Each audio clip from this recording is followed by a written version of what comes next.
இலங்கையை அண்மித்த கடற்பரப்பில் IRIS டீனா கப்பல் மீதான அமெரிக்க தாக்குதலில் கொல்லப்பட்ட ஈரானிய கடற்படையினரின் சடலங்கள் விரைவாக திருப்பி அனுப்பப்பட உள்ளது. அதற்கு தேவையான நடவடிக்கைகளை ஈரானிய ராணுவம் முன்னெடுத்து வருவதாக ஈரானின் பார்ஸ் செய்தி நிறுவனம் செய்தி வெளியிட்டுள்ளது. கப்பலில் காணாமல் போன 104 பேரில் 84 பேர் இதுவரை சடலமாக மீட்கப்பட்டுள்ளனர். மீட்கப்பட்ட சடலங்களை விரைவில் ஈரானுக்கு திருப்பி அனுப்பப்படும் என்றும் இராணுவ மக்கள் தொடர்பு அலுவலகம் தெரிவித்துள்ளது. இதற்கான நடவடிக்கையில் ஈரானிய வெளியுறவு அமைச்சு இலங்கை அரசாங்கத்தின் ஒத்துழைப்புடன் ஈடுபட்டுள்ளது. எனினும் உயிரிழந்த இந்த ஈரானிய கடற்படையினரின் சடலங்களை திருப்பி அனுப்ப வேண்டாம் என அமெரிக்கா இலங்கைக்கு கடும் எச்சரிக்கை விடுத்திருந்தமையும் குறிப்பிடத்தக்கது. மத்திய கிழக்கில் தொடரும் போர் இன்றோடு 10வது நாளை எட்டியுள்ள நிலையில் மேலும் தீவிரமடைந்துள்ளதாக தெரிவிக்கப்படுகின்றது. இன்று அதிகாலை சவுதி அரேபியா, குவைத் மற்றும் ஐக்கிய அரபு அமீரகம் ஆகிய நாடுகளை இலக்கு வைத்து ஈரான் ஏவிய ட்ரோன்கள் ஒட்டுமொத்த உலகையுமே அதிர வைத்துள்ளன.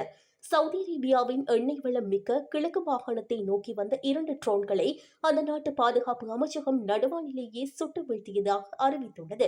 அதேபோல குவைத்தின் வடக்கு மற்றும் தெற்கு பகுதிகளில் ஊடுருவ முயன்ற 6 ட்ரோன்களை அந்த நாட்டு நேஷனல் கார்டு அதிரடியாக அளித்துள்ளன. மேலும் அந்த நாட்டு மக்களின் பாதுகாப்பு கருதி செல்போன்களுக்கு மிசைல் அலர்ட் எச்சரிக்கைகளை அனுப்பி அந்த நாட்டு உள்துறை அமைச்சகம் மிகுந்த எச்சரிக்கையோடு செயல்பட்டு வருகின்றது. ஈரானின் ஏவுகணை மற்றும் ட்ரோன் தாக்குதல்களை தங்கள் வான் பாதுகாப்பு படை முறியடித்து வருவதாக அமீரகம் தெரிவித்துள்ளது. இந்த தாக்குதல் குறித்து கருத்து தெரிவித்துள்ள ஐக்கிய அரபு அமீரகம், எந்த காரணமுமே இல்லாமல் திட்டமிட்டு நாங்கள் இலக்கு வைக்கப்படுகின்றோம்.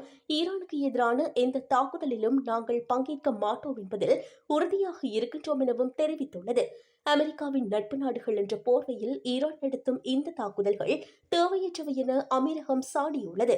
ஈரானுக்கும் அமெரிக்காவுக்கும் இடையேயான அணு ஆயுத பேச்சுவார்த்தையில் முன்னேற்றம் ஏற்படாத நிலையில் அந்த நாட்டின் மீது கடந்த 28ஆம் தேதி அமெரிக்கா திடீர் தாக்குதலை நடத்தியுள்ளது. இஸ்ரேலுடன் சேர்ந்து நடத்திய இந்த ராணுவ அதிரடியில் ஈரானின் உச்சபட்ச தலைவர் கமேனி கொல்லப்பட்டதோடு இதனால் ஈரான் இஸ்ரேலையும் வளைகுடா நாடுகளில் உள்ள அமெரிக்க படைத்தளங்களையும் தாக்கி வருகின்றமையும் குறிப்பிடத்தக்கது.